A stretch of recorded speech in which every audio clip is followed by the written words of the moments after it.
It's facts. I'm the best. You know what I mean? Sometimes I don't want to believe it myself, but it's the truth. I'm the best. I'm going to show you how great I am. From Southern California, this is the Last Round Podcast. Episode 41, Mike, just off of our coverage this past Saturday at the StubHub Dignity Health Home Depot Center in Carson, California. What did you think of that? Busy weekend. Another busy weekend of boxing seems to be. We turned out a live show, too, a bonus show this past Saturday, right? Another little bonus for the fans. Another little bonus for the fans. So if you guys haven't listened to, we actually put one out sometime Saturday night, early Sunday morning, with our immediate reaction to the DAZN Golden Boy card. But before we get into the reviews of last week's fights and preview this week's events, especially the Pacquiao-Thurman fight this upcoming Saturday, we actually have a special guest on the line who, unfortunately, before we jump into that, we learned some sad news this morning that Sweet Pea Pernell Whitaker tragically passed away from some type of vehicle accident. I believe he was hit in Virginia Beach, right? Sometime last night. And I don't know about you, Mike, I can't think of anybody else who'd be better to speak on Pernell Whitaker than somebody who shared the ring with him, not just once, but twice. James Buddy McGirt, who's also a current trainer right now of Sergey Kovalev, is on the line. Thank you for joining us, man. Thank you for having me. I appreciate it. So, just like we mentioned, Pernell tragically passed away last night. And, where were you at that time when you first learned that news? Was it this morning? Were you, when you got up, did you see it on your phone? What was your immediate reaction? It's funny. This morning, I was laying here and my phone was like, my text messages were going crazy. And I was like, who the hell is calling me so much? I'm like, damn it, it was like, who's texting me so much? And then I finally got up and looked at my phone, and I seen the article that said Pernell Whitaker killed by car, and I'm like, what? And it upset me. I cried a little bit. I'm not gonna lie. And it really upset me. He was young. 55. Young man, we're the same age. And just from to like that is just tragic, man. And just like we mentioned, you fought him twice in the 90s. I believe the first matchup was sometime in 1993, right? Yes, sir. And then the second matchup, the rematch, was in 1994. Just because obviously there's like there's always a new generation of fans in sports. So we have a range of ages who listen to this show. So if you can just kind of give us talk us through that era, especially just before you fought Sweet Pea for the first time. What how did you guys come to terms to fight him? Because of course during those years in the 90s, Pernell Whitaker was the pound for pound king. What we've heard from a lot of fans and other media personalities, whether people like it or not, he was essentially the Floyd Mayweather before Floyd Mayweather. Would you agree? Oh, without a doubt. He's better than Floyd. Better. The man that could do it all. And when I fought him the first time, I felt that I had to play like chess with him, And the fight was close, but, he won. But the second time, my manager was telling me, you got to put pressure on him. He beat the hell out of me. So, right. The second time he hit me so much, I thought I was surrounded. I was like, what the hell's going on around me? But, you can't take nothing from him. The man was definitely one of the greats. And I don't think there'll be another Pernell for a minute. You were You probably gave him one of his hardest fights, buddy. Because, I played the chess game with him. That's the only way you can beat Pernell. You can't put pressure on him because he'll eat you up. And if you try to outbox him, he's just going to walk you down. So you got to, when I fought him the first time, I had to make him seem like he was looking in the mirror. He goes one way, I go that way. He goes one way, I go that way. Never fall into the trap, which made it a very interesting fight. You know what I mean? But the second time, I fought the dumbest fight that you could fight. Well, by then, I had to, after the first 4 rounds, because I knew I was behind and I knew I was going to win by knockout. But, he was just, that night, he was on point that night. When you were... The second time we fought, he was on point. I got to give it to him. When you were able to secure that first fight with him, what was one thing that you, during training camp, obviously, because you're fighting, at that time, the best fighter in the world, not just like at that moment, but for years, he was the best fighter in the world. Was there one thing that in that training camp, especially for the first fight, that you focused on in order to... Yeah. What was that one thing that okay, this is what he does. Honestly, the one thing I focused on was his trainer, Georgie Bennett. See, you take his abilities and you put it with Georgie Bennett, who's one of the best trainers ever. You're not going to beat him. Realistically, look at his record. He lost to Oscar, which he got robbed. Ramirez, which he got robbed. Chappers. So you go to the Trinidad fight, he was past his prime. And then you go to the fight where he dislocated his shoulder, he was past his prime. So when you sit back and look, ask yourself, who really beat a prime Pernell Whitaker? Nobody. Nobody beat a prime Pernell Whitaker. You went into the fight, buddy, with a injured left shoulder. You'd actually torn your rotator cuff, which you didn't know. Yes, I didn't know. I tore it. Matter of fact, I tore it I had to make a mandatory in January. I tore the rotator in December, but they told me it was only tendonitis. So I went through training camp with that, defended my title in January. Then they told me, don't worry, it was tendonitis. And then I fought Pernell in March. So my rotator cuff was torn in December, and I didn't have the surgery until March when I got to a real doctor, and he told me you have a torn rotator cuff. So, but that night, like I say, Pernell was Pernell, and the key was, I felt to make it like a chess match, which it worked, but didn't work in the eyes of the judges, which is okay. I'm okay with that because I lost to one of the greats. So, I have nothing to be ashamed of. It was an honor to be in the ring with him, the honor, going there trying to outthink him. It was in Madison Square Garden, and it was, something that would always be remembered. We had Leroy Neiman do our posters, the great artist, and we had Larry Hazard, who was the New Jersey State Athletic Commission at the time, referee the fight. Wow. The time he refereed the fight, but he was still commissioner in New Jersey. So it was an interesting fight, and it was like I said, it was in the big garden upstairs.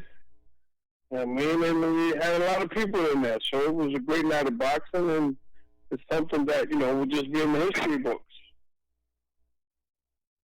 When you're fighting somebody as unorthodox as Whitaker, what type of sparring did you do before the fight? Like I said, you gotta play chess with him. You can't make no mistakes because he's sharp, and he'll stand right in front of you and make you miss. He won't go anywhere. So you gotta play chess with him. It's not easy, believe me, because he's so slick. He's standing in front of you, but you're not gonna hit him with 2 or 3 punches in a row.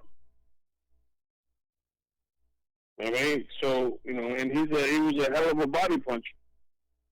He wasn't a puncher on the chin, you know what I mean? But when he hit you to the body, believe me, you felt it. Before that first fight in 1993, buddy, of course, like you said, it was a chess match, and, I'm sure you trained extremely hard, not just for that fight, but for the secondary rematch as well. But when you first got in the ring with Pernell Whitaker in 1993, that first time, was there anything, of course, he's one of the best of all time, and you were honored to share the ring with him. But was there anything, as soon as you got in there, you were just like, oh, okay, this guy's definitely on another level now that you were able to? No, not at all. No, to be honest with you, no. I really felt in my heart that I could outsmart him. You know what I mean? I thought I could really outsmart him. So I wasn't really saying, okay, this is good. No, I didn't know. Now, after the fight, it was, I was like, yo, he is the best.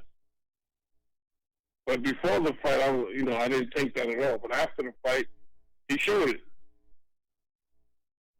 You know what I mean? So after he showed it, I got to give it to him. I can't say, oh, well, this, that, no, I got to give it to him. Were you intimidated at all before that first fight? It doesn't sound like you were. You sounds like you were very confident, no. But because he was who he was. I wasn't worried about him. I was worried about Georgie Bennett. Right. But after the fight, he got my respect. I respected him. Right. And what? I mean, he was slick, man. He could fight. He can do it all. And people talk about Floyd. Some of those guys, and none of these guys today couldn't touch him. I mean, the man was phenomenal. What did you think the Julio Cesar Chavez Whitaker, one of the biggest robberies of all time? Oh, that and when he fought Ramirez the first time. I mean, he boxed the hell out of Ramirez. And they took it from him. So, I mean, that's boxing, it happens, but the Chavez thing was definitely a robbery. Without a doubt, they robbed him without a gun. Buddy, what was your relationship with Pernell following the rematch, of course, even the first matchup? Like, what was your guys' cordial relationship in terms of speaking terms and all that stuff? Did you guys? I mean, we was cool. There was no bad feelings between us. You know what I mean? We see each other. We give each other a hug. We laugh and joke. There was no hard feelings or nothing like that. Even after we both retired, there was no hard feelings. I mean, I'm not the type of guy. Okay, if you beat me, you beat me. I'm not going to be mad at you. You was a better man that night, so I'm not going to be mad and not speak or say, "Oh man, I got robbed." You won. End of story. And the funny thing is, when we were together, we wouldn't even talk boxing. We talk about everything but boxing. Like what? Just regular BS. Nothing in particular. Other sports? No sports. Just talk about everybody that was in the room with us if you want to know the truth. But we never talked boxing. We never talked about our fights. Never. When's the last time that you saw him, or at least spoke to him, before his tragic passing yesterday? Wow, it's been. Wow, I would say, honestly, when I turned for Floyd. Wow. What did I say myself for now? And what was that conversation like? Do you remember? Yeah, I said, "What you drinking?" And he told me, and I bought him a drink, and then he bought me a drink. What was the drink of choice that night? Cognac. For both of you? Yeah, we both were drinking cognac. I offered him a cigar. He said no, so I smoked the cigar with my cognac. That sounds like a good night, buddy. Then we just sat there, talked trash with everybody, and Everybody in the room, everybody at the bar, we talked about everybody. Buddy, now that you're me, sorry? it was me, him, and Mark Brennan. We was talking about everybody. Buddy, now as a trainer, if somebody walked into your gym with an unorthodox style, like Pernell, how would you implement yourself as a trainer? I will. I'm not gonna try to make a fight like Pernell, because that's not gonna happen. You know what I mean? Yeah. Because Pernell, as you know, he's sort of like like Ray Leonard and him. He's in the class by himself. I would just take a little bit from them and try to add it on to the guy, and then take the guy's biggest asset to make it work for him.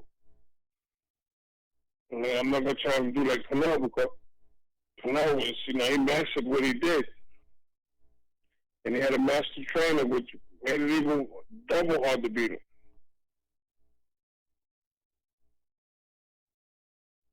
Buddy, so you as a 2-division world champion, and you had a 16-year career. You had a long career in the sport of boxing, which isn't easy to do, especially getting to the world championship level. Would you say that Pernell Whitaker was your most memorable opponent in your career, in all of your fights? Yeah, it's funny you say that. I one point it was Simon Brown. But then when I fought Pernell, our fight our first fight was not only for the welterweight championship, but it was pound for pound who was the best fighter in the world at that time. Who was number one. And in the rematch, I've always wanted to be on the cover of Sports Illustrated magazine. And I was on it in the rematch, but the only difference was I was getting punched in the face by Pernell. I'm sure you still have that magazine, don't you? Even though you're getting punched in the face? It says the best. It says the best. And it was. I got to give it to him. Would you say he's the greatest defensive fighter of all time? One of them, without a doubt. And there was a guy, I think his name was Nicolini Loche. I don't know if I'm pronouncing it right. Right. Was a southpaw. Unbelievable. He could put his hands behind his back and make guys miss.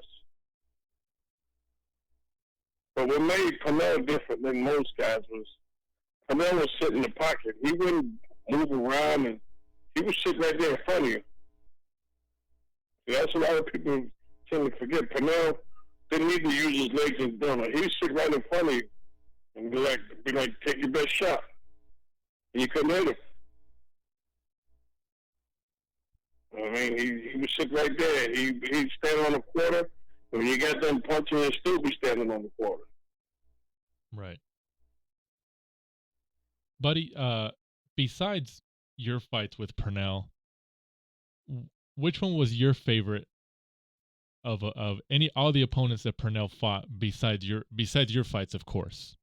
Which one does it pop into your mind every time you think about it? That he fought or I fought? That Pernell fought, besides your fights. I would say when he beat the hell out of Chavez and didn't get the decision, and when he beat Ramirez and didn't get the decision. Right. He was superb both nights, but he came up. They gave him the short end of the stick. But he came back against Ramirez, and I pointed him easily. He never got the rematch with Chavez. You know what I mean?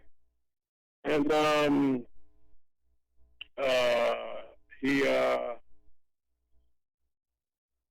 fought Trinidad, he was over. It was over by then. But it's a funny thing. There's a kid from Long Island, which named Jake the Snake Rodriguez. Right. And he was getting ready to fight Pernell, and his manager / trainer came to me in the store. I was in a store in Brentwood. I'll never forget.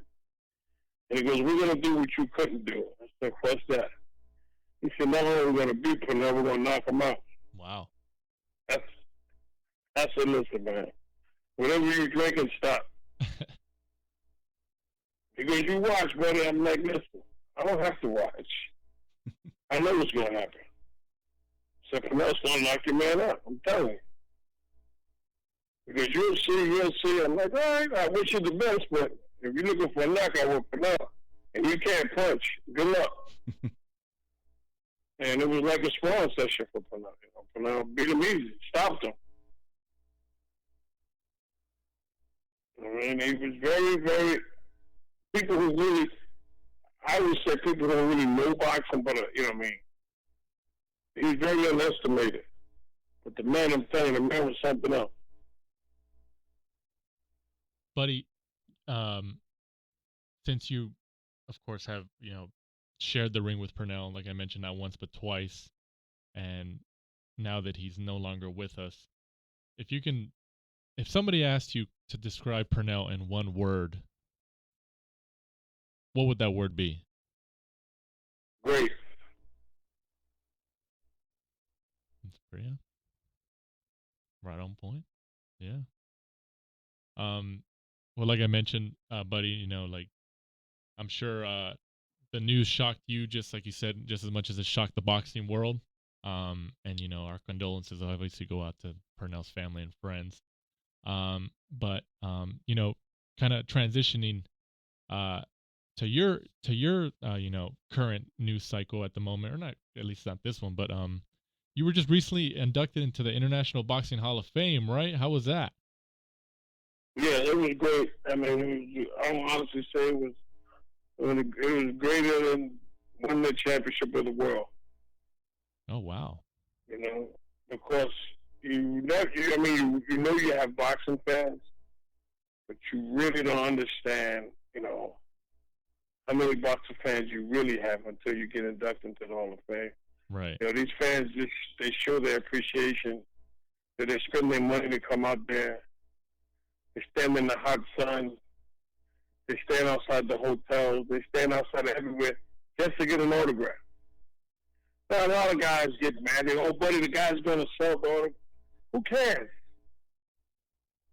Who cares if they sell the autograph? I don't care. But they're making money off you. Then you should feel good that they're making money off you. Because remember this, they paid their money to come here to see you. Right. They paid their money to either come see you fight or watch you fight on pay-per-view. So if a guy asks me for a picture, I sign the picture, and he gets $20 for it, he should have got more. I'm not mad at him. And I've had a few champions, that say, man, you crazy. And I look at them like, honestly, my whole attitude towards them has changed. My respect for them has changed. Because, you come outside that hotel at 6 in the morning, and you got people standing in line for an autograph. How can you tell them no? Because you worried how much money they're going to get for a picture that you sign. I mean, you tell me, how does that add up? Right. When you call yourself a champion, it's just, to me, this is my opinion. To me, I think they should be ashamed of themselves, right? I mean, these people spend their hard-earned money. They come from all over the world to be there. Right. They pay hundreds of, almost $1,000 to spend a weekend with you. So if they make $20 or $50 off a picture, who cares? I mean, who cares? You know what I mean? So, I just don't get it. That's my philosophy. A lot of, like I said, a lot of them look at me like, man, you shouldn't be selling that. I'm like, who cares, man? I don't give a damn. You go to the school, and it's a long line of people waiting for your autograph. How can you tell them no because you're going to make money off them? How can you do that? Right. Really, how can you do that to them? But I've seen guys do it, and it turns my stomach, man. Because my thing is, if it wasn't for the fans, we wouldn't be there.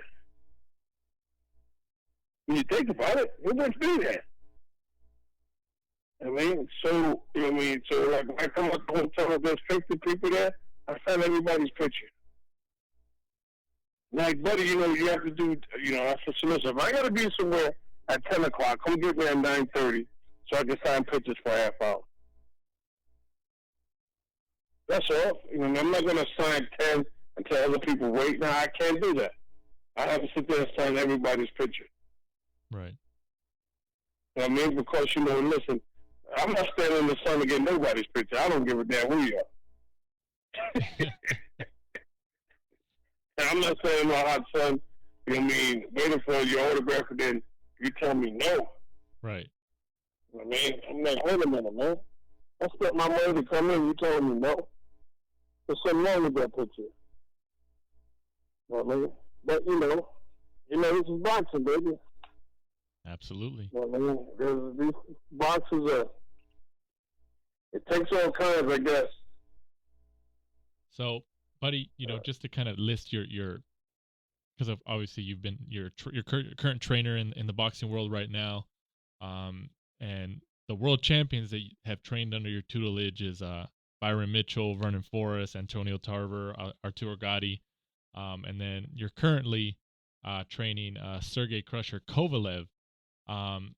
How's that been since both of you since that pairing came together? You know what? It's funny. I got a call from his manager to train another guy named Johnny Beck. So I started training Johnny Beck, and everything was going lovely. And then the manager says to me, after about a week, he calls me up. He goes, I got a question to ask you, buddy. I said, go ahead, what is it? He goes, would you be interested in working with Sergey? I said, sure. And the funny thing is, when the word got out, a lot of people was calling me, but no one had nothing positive to say. Everything that came out their mouth was negative. But the first day he came to the gym to train with me, he sat me down to discuss his loss to Alvarez. And he took full responsibility for the loss. He didn't point the finger at nobody.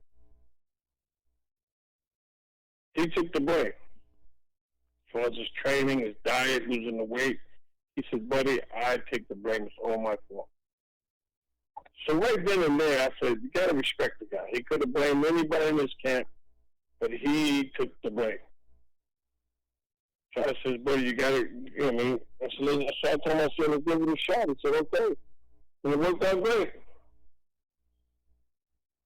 And so far, it worked out great. Everybody's like, good luck, it ain't going to work. I said, well, we'll see what happens. And then, when he told me what he did wrong in training, getting ready for the Alvarez fight, there'd be days, I'd be like, all right, that's it. And he looked at me like, what do you mean that's it? That's it, you can go home now. He goes, but I want to do, you can do it tomorrow. Right now, go home. So sometimes you got to protect the fighter from themselves, because they feel sometimes, I told a guy today, sometimes less is better. You don't always got to work to yourself every day. Right. Especially when you get over 30. When you're 30, you ain't 20 no more, so you got to be smart. Right.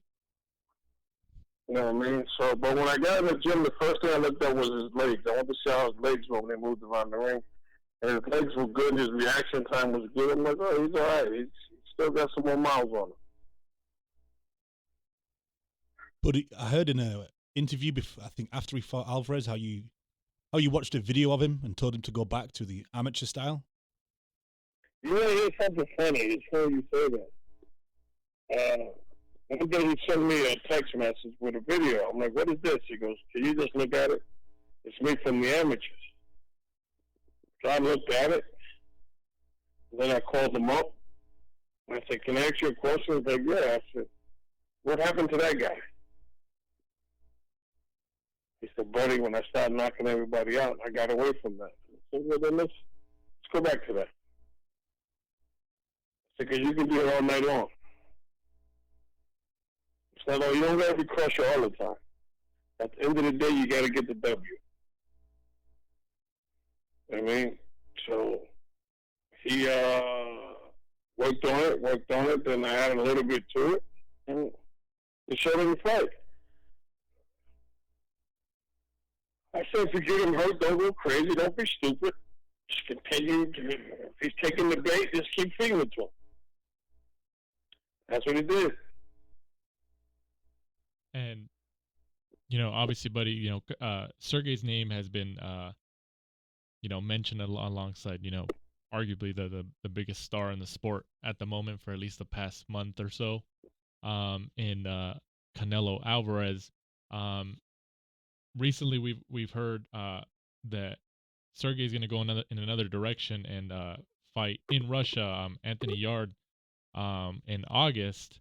Can you kind of shed some light on what was going on and what you can say about the? You want to know the truth? You want to know the truth?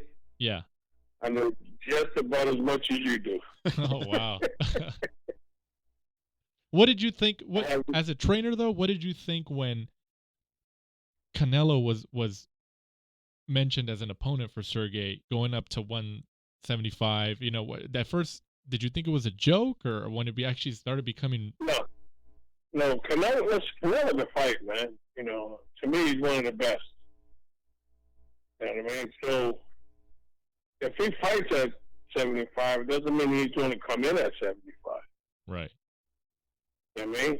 He should come in around 68, 70. And people say, well, you still got 7 pounds. I'm like, yeah, but you get some guys put on 13 pounds overnight. Right.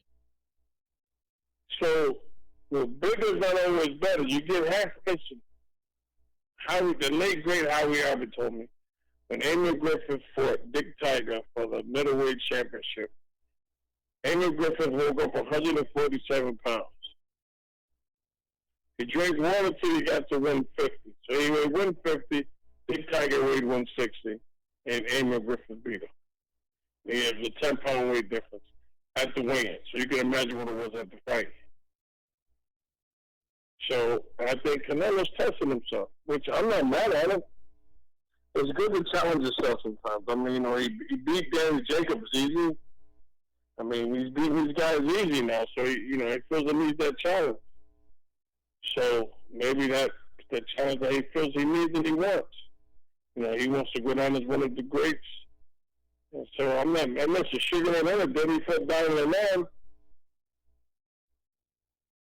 You know what I mean? Right. I mean, Roberto Duran came from 135 to 160. Mm-hmm. That's true. Yeah.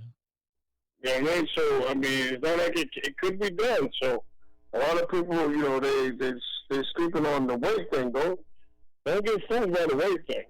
Because at the end of the day, if you can fight, you can fight.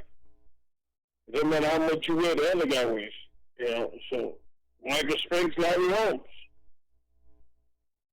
Were you? I mean, so if you can fight, you can fight. So you got some arm, he's going to be 10 pounds heavier, okay, and what's your point? Were you, you know what I mean? Were you able to have a conversation with Sergey at all about Canelo? No, we never talk about it. We're focusing on just getting in shape, and whoever they close the deal with, then we just focus on that.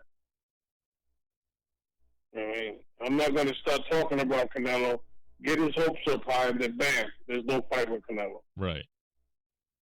So we're just going to go in the gym and train until we find out what's happening. He's like, all right, you got it. So that's where we are right now. I believe the Anthony Yard fight was confirmed on the weekend, though, by Frank Warren. Is that true? Which fight? The Kovalev against Anthony Yard in Russia. Yeah, Frank Warren had mentioned in an interview that that fight was confirmed for Russia in August. Is he lying, or is he misleading, or jumping the gun a bit? Is he jumping the gun? I couldn't tell you. I mean, I really, honestly, if I knew, I'd tell you. I really don't know, because I heard the same thing, right? Then I hear that they still negotiating the money. So it's like, I don't know what the hell's going on, man. You're just ready to go in terms of training, right? Yes, exactly. I mean, whoever they, if they're talking about fighting Canelo since September. Right. So we still got to start getting ready. No matter who, we still got to start getting ready. Right.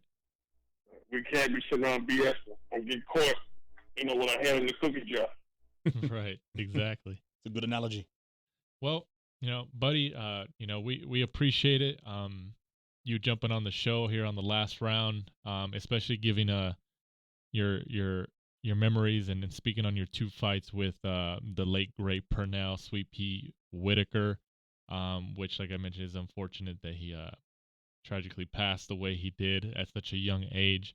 But like I said, we appreciate you jumping on the show and then giving your memories to our listeners in regards to Sweet Pea, and also kind of talking about your current status in the game as a trainer, training Sergey Kovalev and all the world champions that you've trained in the past. So if you want to go ahead and plug anything you got coming up, any maybe younger fighters you have, or of course you have Sergey, or anything else you have coming up in terms of maybe Yes, I got August 17th. I got a kid named Adam Lopez.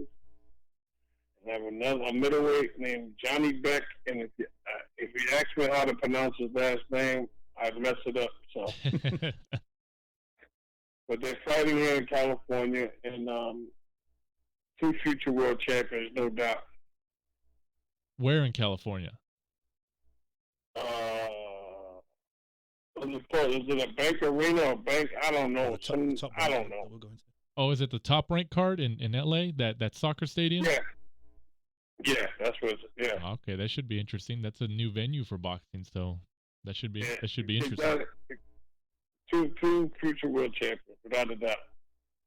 Awesome. We'll hopefully see you there, buddy. We should be going to the card on the 17th. All right. So thanks again for giving us your time and coming on the show. Yeah, and best of luck to you and your fighters and Sergey Kovalev especially. And as I mentioned, thank you for coming on and sharing your memories of Pernell Whitaker, buddy. We appreciate it. Thank you very much. You take care. All right. All right. Man, what of it was. I love that interview. It's unfortunate that we had to talk about Pernell passing, which sucks. He was a young guy. He was a young guy, and just like I asked him, what's one word that you would, somebody says, like, what do you describe Pernell in one word? And he'd just say great, straight to the point. He's right. Yeah, Buddy just comes across as one of those guys that you could just sit down and talk to all day. Have a beer with. One of those other guys. Cognac, just like you said. Yeah. Have a cognac and a cigar, and you could just sit there all day. With that interview, could have gone on for hours and hours and hours, and we could have just talked about so many different things. And I think, in a weird way, I actually think Pernell Whitaker's I was going to actually ask him. He's kind of underrated because you hear about other fighters like Chavez and greats like that. I mean, more than you hear about Pernell Whitaker. I think it's only really the boxing hardcore who really understand how great he was. No, you're right, and he was the pound for pound king, undisputed for years. Mm-hmm. It wasn't like ever since like Floyd kind of became essentially inactive here the last couple years, maybe 4 or 5 years. You haven't had that one person. I mean, maybe it was Andre Ward at the time, but even then, like, you haven't really had that one person who has had that claim to the throne. No. Not like Floyd did. Not like Floyd did or Pernell did. Yeah, because you couldn't really argue it. Right. With other people, you could say at the minute, like, you could say Crawford, I could say Lomachenko, and then someone else could say Canelo. Or whereas then you'd say it and you'd be like, yeah, that's fair. I can't really think of anyone who runs him even close. So, like I said, it's unfortunate. I know I keep repeating that because it sucks. It sucks that he, passed away, and and it was something that obviously could have been prevented. I know he got by a vehicle, and it was nighttime, and I haven't really looked at the details, but maybe I don't know. I don't think it was a drunk driver or anything like that, right? They haven't said at the minute, but I'm just hoping that now maybe people will go back and recognize how good he was. Go back and rewatch his fights, watch the Chavez fight. Like Oscar De La Hoya. The younger generation. That's why I told Buddy, there's obviously new generations of boxing fans all the time. Can take us through those matches you had with them. Just before, during. So I'm glad we were able to get Buddy on, and we thank him again for jumping on. But jumping in, fight reviews real quick. This past Friday, the 12th, from the Edion Arena in Osaka, Japan, on ESPN Plus, the rematch, Murata versus Rob Brandt. Murata gets the second round TKO stoppage for the WBA middleweight title. Didn't you choose Brandt and I chose Murata? Yeah, meaning he came back and got revenge. You lost again, Mike. It's over. Yeah, well, Rob Brandt, I think, expected it to run. Well, I did as well. I thought it was going to be. No, he was going to stand in the trenches again, and they were both going to try and slug it out. And Rob Brandt was, technically last time kind of schooled him, where Murata decided to keep it more on the outside and really just peppered him and put him away. Made it look pretty easy, to be honest with you. They're going to run it back, though. The third fight, I could see that. They're absolutely going to do it. I don't know where else. I don't know whether Murata, though, because of the fans he has and, the money, like we touched on last time, they were trying to draw Triple G over there for big paydays. Tokyo Dome. I think they may try to avoid it. Yeah. And I don't know where Rob Brandt's going to go from here. But they're gonna do a trilogy. Now that maybe. Now that they both split, they both had W's. Money talks. So Hell yeah. And then also this past Saturday, we won't dive into this deep because, as I mentioned at the beginning of the show, we did do a on-location bonus live show from the StubHub Center, Home Depot Center, Dignity Health, whatever it's called now, for the Vargas Kameda fight for the WBC Super Bantamweight title on Golden Boy on DAZN this past Saturday, where Abe Gonzalez from nyfights.com was our guest. He jumped on the show right there at the arena. We gave our immediate analysis and reaction. Literally, right as the event was over, we started recording, where we went over a couple of the fights. We could see the ring being taken down. We do, yeah. As we were recording, the whole ring was getting taken down, and from top to bottom. So, we'll just kind of mention the winners real quick of each bout. But if you want to listen to our analysis from that fight, which was actually very good because there was actually 3 of us at that time, our bonus show is up on all the podcasting platforms, and you can go back and take a listen. But like I mentioned, Ray Vargas got the unanimous decision win over Kameda, retained his WBC Super Bantamweight title. Ronnie Rios, I don't call it an upset. I think because I picked him. We both picked him. Ronnie Rios stops Diego De La Hoya and gives him his first professional loss for the vacant WBA Gold Super Bantamweight title, which was my favorite fight of the night. Beautiful stoppage. It was awesome. If you haven't seen it, you should be able to find it on Twitter or somewhere. Or watch on DAZN. Yeah. Watch on DAZN or the DAZN YouTube. They put on some great highlights on there. Joet Gonzalez stays undefeated, 23-0 over 6-round KO over Tino Avila. And that was for the vacant WBO Global and WBA Continental Featherweight championship. And then Joet even called out Shakur Stevenson and Jojo Diaz Jr. after the fight. So that was kind of cool to get some heat going there between all the parties involved. That was kind of cool. This was an upset. Mm-hmm. Roger Gutierrez in the first round stops Rocky Hernandez, who was looked at as a up and coming. Would you say prospect or contender? I mean, because he was 28-0 at the time. Yeah, they were definitely pushing him. Bit of a prospect. We spoke to, I won't name names, but we spoke to a boxer who was sparring with him who said he thinks that Rocky maybe dropped too much weight. Probably. Beforehand, which, that's true. He had no legs. He literally got knocked down and got up and had jelly legs. Yeah. So that could maybe explain it. So, we'll see. But hopefully he can bounce back. He's still kind of a young kid. So, and then also friend of the show, just like Ronnie, his younger brother, Alexis Rocha, Lex, gets the 8th round stoppage over Berlin Abreu. That was actually a tough fight for him. He was you can tell he was working hard, but he kept coming and coming and coming, and he finally got the stoppage. So Lex remains undefeated at 14-0 in a welterweight clash. So congratulations to Lex on that W. And also moving on, also on Saturday, right? from the O2 Arena in Greenwich, London, UK, on ESPN Plus. The fight that everybody kind of saw at least one commercial for. Daniel Dubois gets the 5th round KO over Nathan Gorman for the British heavyweight title. What'd you think?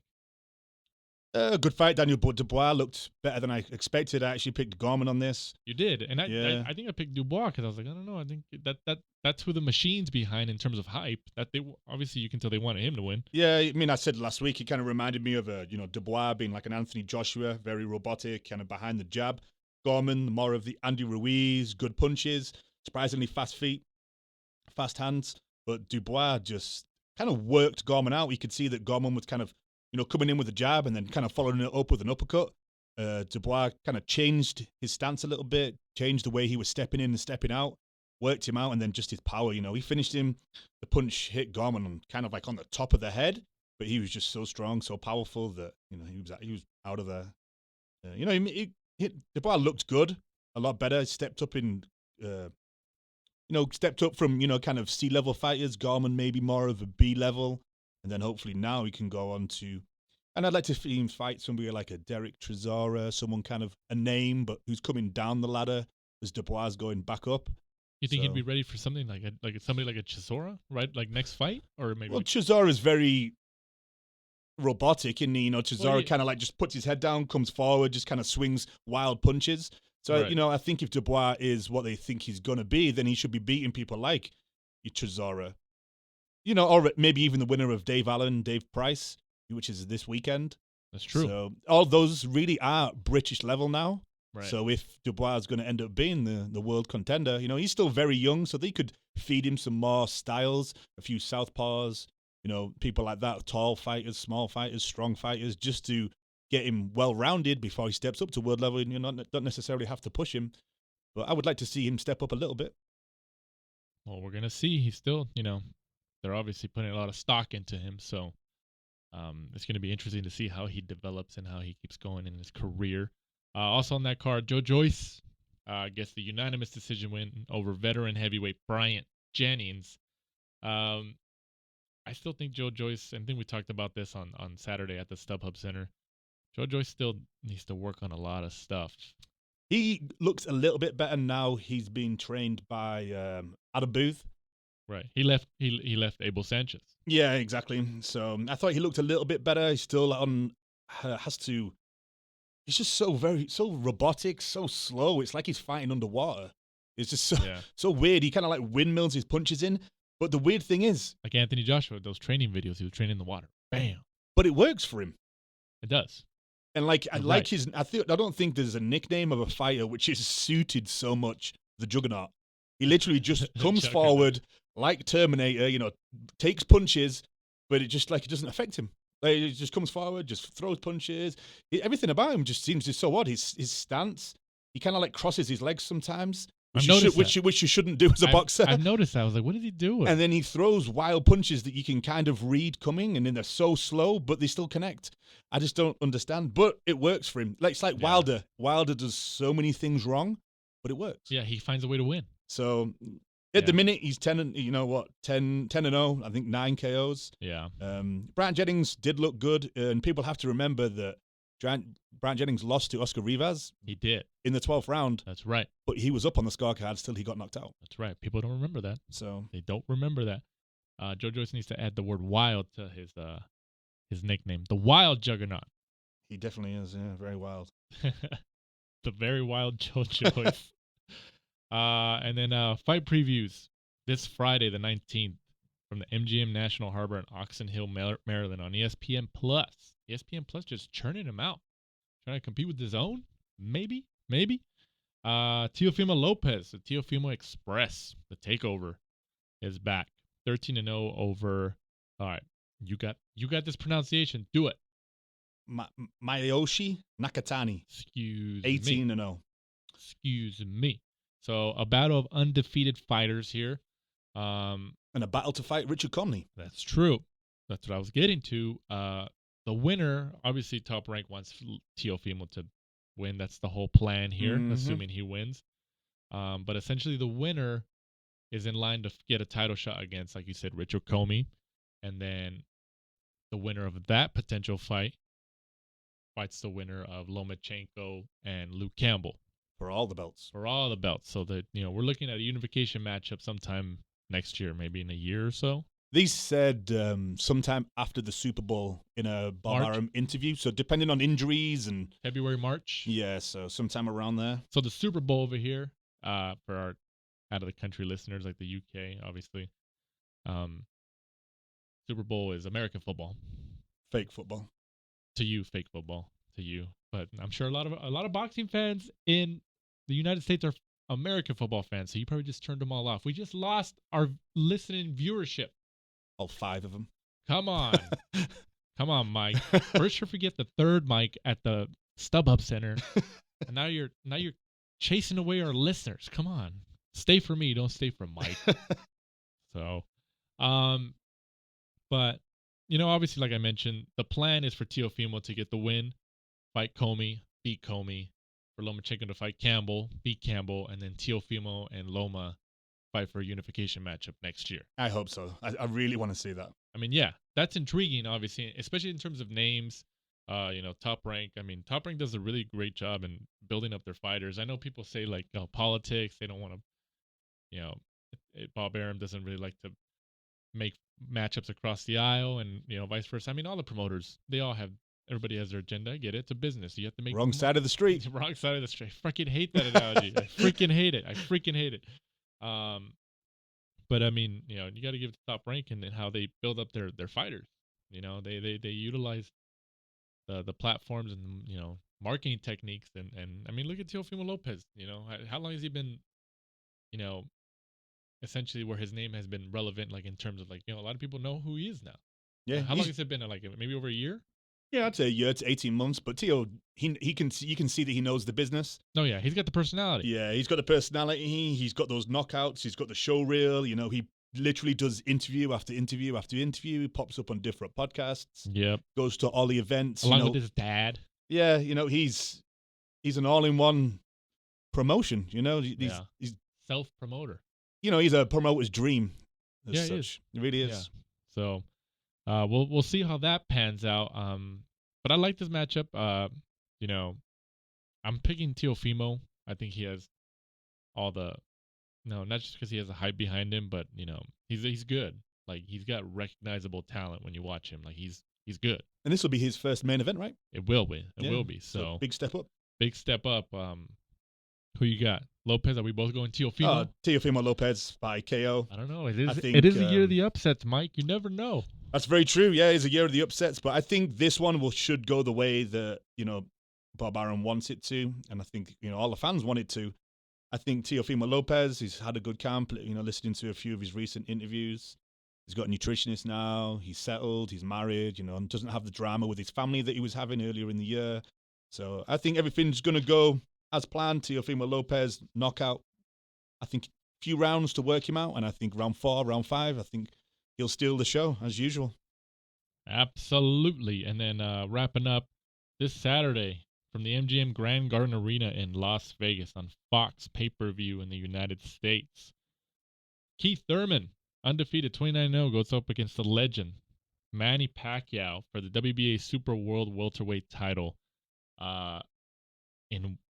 This is a great matchup. Yeah, this is a great matchup. I think I've already said, especially in our bonus show from this past weekend, I picked Pacquiao. Who are you picking? Because there's no VADA testing, Pacquiao. What? Oh yeah, listen to our VADA conversation over the weekend in the bonus show. That way you can get a good laugh out of it. Just Nevada testing. VADA testing. Nevada. Oh, I see what you did there. There we go. You know what? Let's just end the show now after that. That's a great... No, not yet.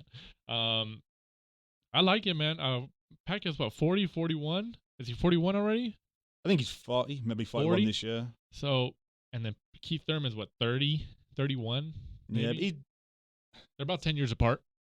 I'm going Pacquiao because I think that he just looked good in his last couple of fights. Didn't get rid of Broner, but I thought he looked good. He looked great against Matisse. Broner. Whereas Thurman, he was out for a long time, came back, fought Josecito Lopez, actually got rocked in, was it like round 7? Had to kind of hang on. And then it's just like Keith Thurman just seems to have that thing about him now where he's made money, and then he just like, how much does he want it? I get your point, but I still think that Thurman still has that drive, and he can. I know his inactivity the last couple of years sucked, and he got injured and stuff. So it's unfortunate because before that he was fighting a lot of the top guys, and he was in the rhythm. So obviously, that comes into people's minds in terms of like, oh, how's he gonna do it? What's gonna happen? But I still think that Thurman has that competitive mentality, especially now that he's gonna be in his first pay-per-view fight against a legendary fighter such as Manny Pacquiao. I think Thurman's still gonna bring it, and I know people, like obviously like me and you are still picking Pacquiao, but I think Thurman is definitely gonna put up a fight. I think it's an intriguing matchup nonetheless. I think you're right. I think that, going into a fight of this magnitude should really bring the best out of Keith Thurman. Just depending on the injuries, the time off he's had, stuff like that, what effect has he had on his body, even though he's the younger fighter. Pacquiao hasn't really had too many injuries over that period of time. He's also been, active over the last couple of years.